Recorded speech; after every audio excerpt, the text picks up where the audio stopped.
1, 2, 3, 4, 1, 2, 3, 4.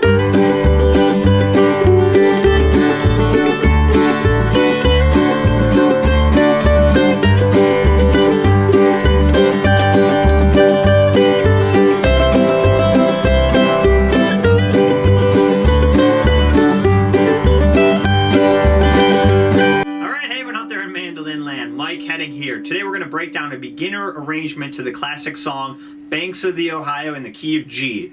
We're going to work out of our basic G bluegrass double stops, so really important stuff here that you can apply to a lot of different songs. We're going to work on our up-down picking. We're going to start adding some basic slides and hammer-ons, so some basic ornaments. And I kept this lesson pretty close to the melody. I'm going to break the whole thing down note for note, and then show you a bunch of backup stuff you can do on this song. So we're going to go over 2-finger chords, chop chords. I'm going to show you an alternate D7 you can play, so if you don't know that one, check out this lesson. We're going to use that chord to spice up our long section of D. So we've got a bunch of stuff here. All right, here's Banks of the Ohio in the key of G. All right, let's start breaking down this Banks of the Ohio in the key of G. Let me play the first 5 measures, and then I'll start breaking it down. Here we go.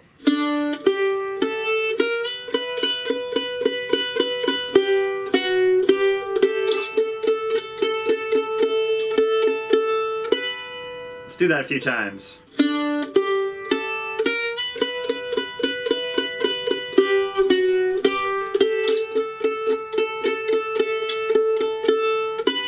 One more.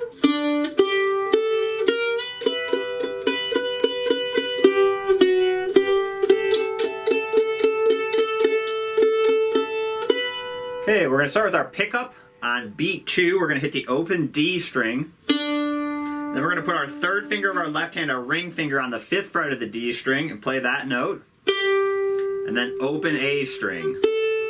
So 3 quarter notes in row 3 downstrokes with our right hand.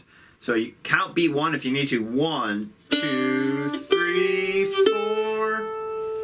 And you can actually keep your 3rd finger down once you put down that 5th fret. That'll help set up the next section. So let's do that a couple times. 1. And figure out how you have to bend your left hand so you can get that open A string to ring while you still got that 5th fret down. That's good practice. One more time. 1. Now here's measure 2. We're going to slide from the 1st fret to the 2nd fret on the A string. And it's going to be an 8th note slide. So we're just going to do 1 downstroke with our right hand.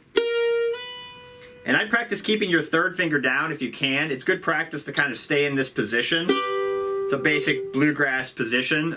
If you have to lift your 3rd finger up to do that slide, you can. But it's good practice to keep it down. Kind of keeps you anchored. And the other thing I'd say too is if you accidentally do a down up with your right hand, it's not the end of the world at all. But it's good practice to try and substitute an up pick with a slide. And the key is don't slide too quick. So once we slide up to the 2nd fret, we're going to do 3 more down, up, down, up, down, ups. So it's 1 and 2 and 3 and 4 and I'll just loop that.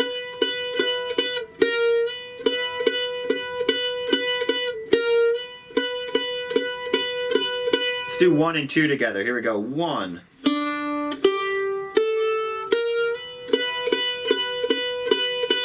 One more time. 1.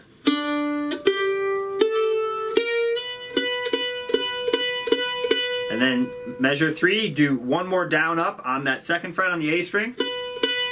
And then we're going to go back to the 5th fret. That's why it's good to keep your 3rd finger down. And then 4th fret with your 2nd finger on the D string. And then right back to that 5th fret. So measure 3 sounds like this. Beats 2, 3, and 4 are quarter notes. So you got down, up, down, down, down.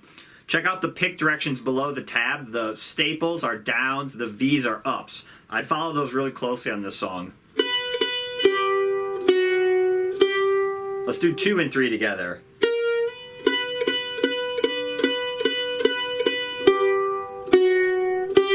And then measure 4, you're going to slide from 5 to 7 on the D string while doing down, up picking.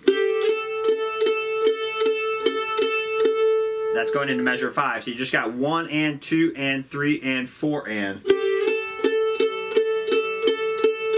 That's going into measure 5. Our melody there is the open A string, so we're just going to the string below and finding that note. It's on the 7th fret, and we're sliding into it. And then we're playing both the middle pairs of strings. Also good right hand practice to hit all 4 middle strings. Especially work on your upstrokes. It's hard to get all 4 on the ups. Even look down at your right hand and make sure all 4 middle strings are ringing. So let's do 3 and 4 together.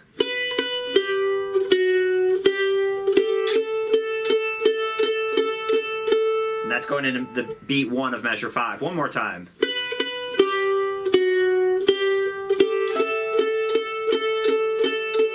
And if you don't like that for whatever reason, you could just skip that slide and substitute just the open A string. You could go. But that slide just fills it up, makes it a little more bluegrassy as well. One more time, here's measure 4. 3 and 4 and then measure 5 is open A, and then a down, up, down, and then 2nd fret on the A string. That's just kind of a little fill measure. The other thing you can do is kind of pop out the notes, kind of cutting off the pressure. You can let it ring out too, but that kind of pops out that part, so you slide.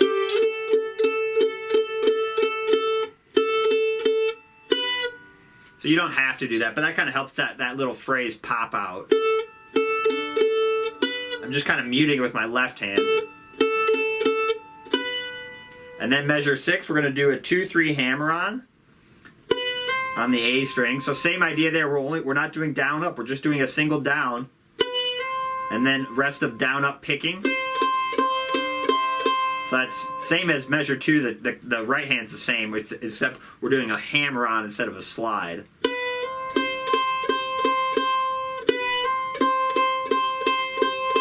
I'm just looping measure 6. Keep your first finger down. See how I'm not lifting my first finger up? That's kind of your insurance policy. Let's do 5 and 6 together. Here we go.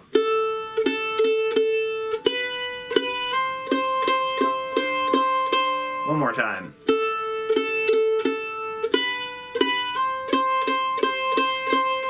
Then measure 7 is 4 quarter notes in a row. 3rd fret, and then up to the 5th fret. So keep your left hand down. Keep these 2 down. That's good practice.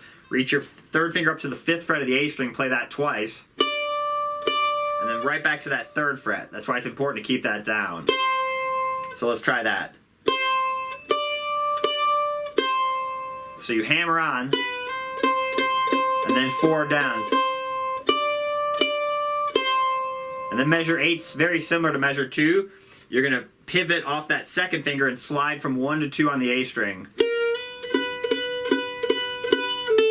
And then you're going to hit open A at the end. So that's the only difference. So you do 3 and 4 and... Let's do that a few times.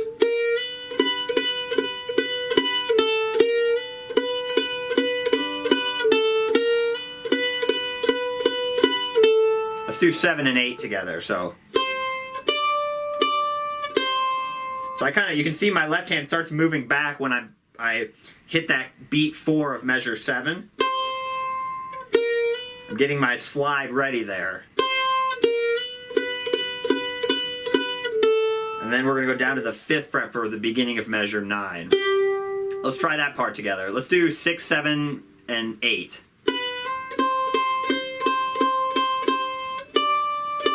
Slide. That's into the beginning of measure 9. One more time.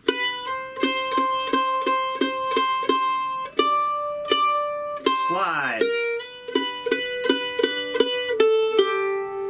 And then measure 9, we're going to